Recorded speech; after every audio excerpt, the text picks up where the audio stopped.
Baik, terima kasih atas kesempatannya. Perkenalkan, nama saya Ferawati Otmaulistorus, NPM 1901010217, grup PIA 4.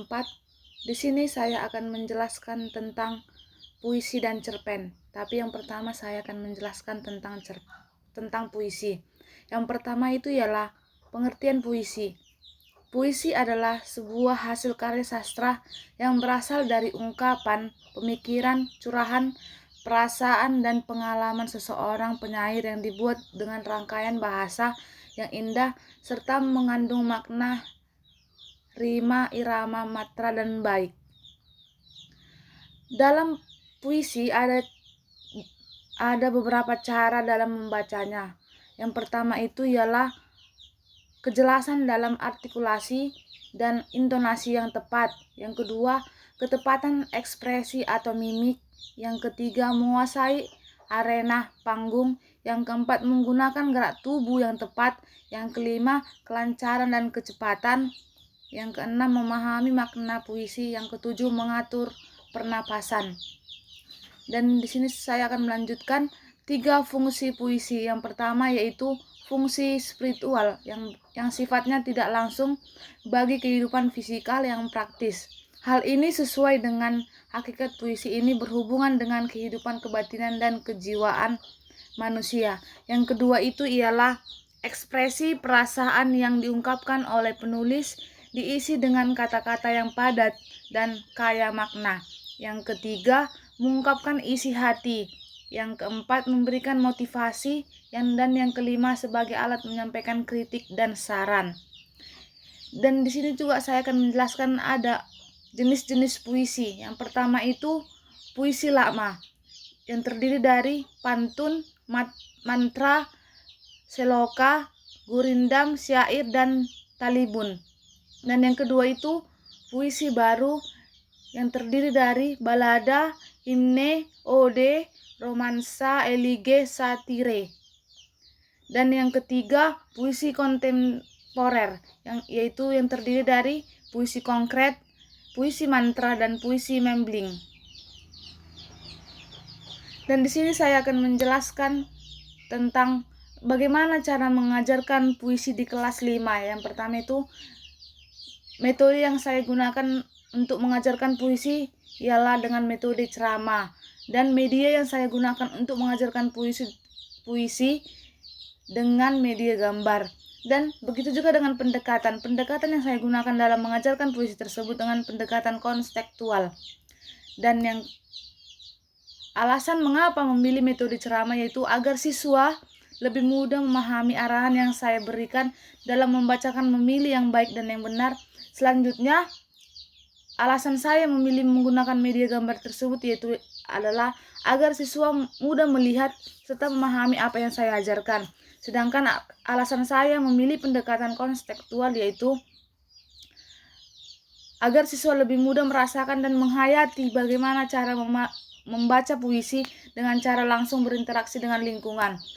Dan praktik dalam mengajarkan puisi berdasarkan metode, media, dan pendekatan yang dipilih.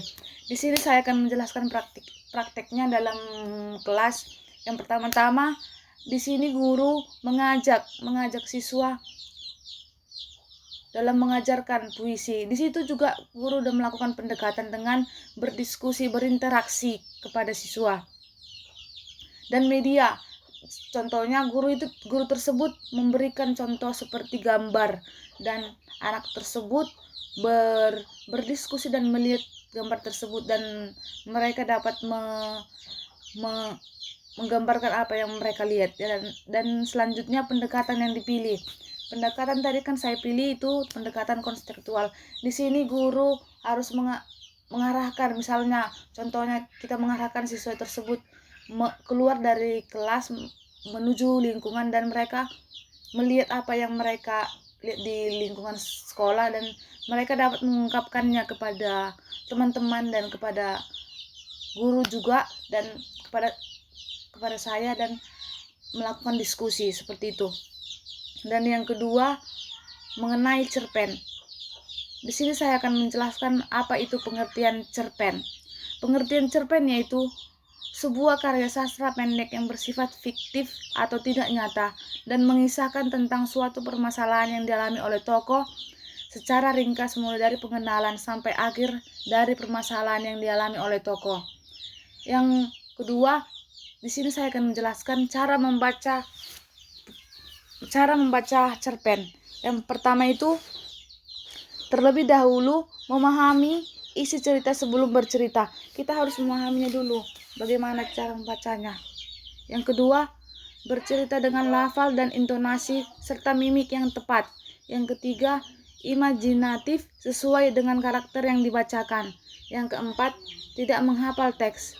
Yang kelima, membangun kepercayaan diri. Dan yang keenam, menciptakan suasana hening dan tenang namun tidak tegang.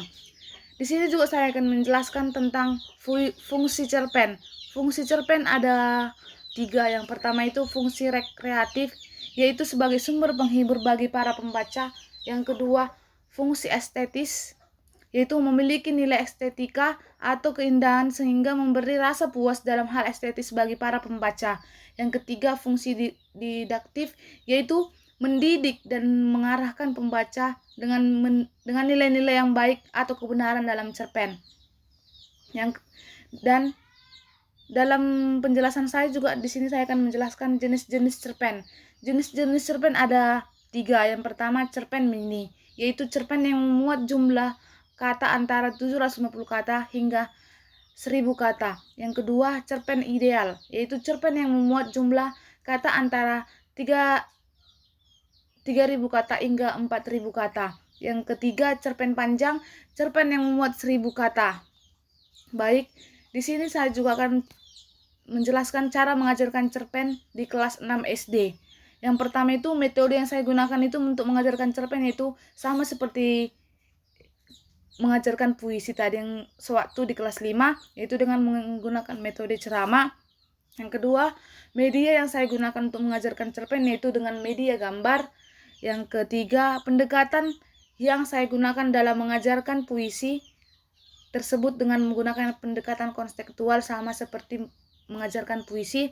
Yang keempat, alasan mengapa memilih metode ceramah, yaitu agar siswa lebih mudah memahami arahan yang saya berikan dan membacakan cerpen dengan baik dan benar. Selanjutnya, alasan saya memilih menggunakan media gambar yaitu agar siswa mampu melihat serta memahami apa yang diajarkan. Sedangkan alasan saya mengapa memilih pendekatan konseptual yaitu agar siswa lebih mudah merasakan dan menghayati bagaimana cara membaca cerpen dengan secara langsung berinteraksi dengan lingkungan. Yang kelima, praktik mengajarkan cerpen berdasarkan metode, media, dan pendekatan yang saya pilih tadi yaitu di sini juga sama seperti puisi, kita mengajak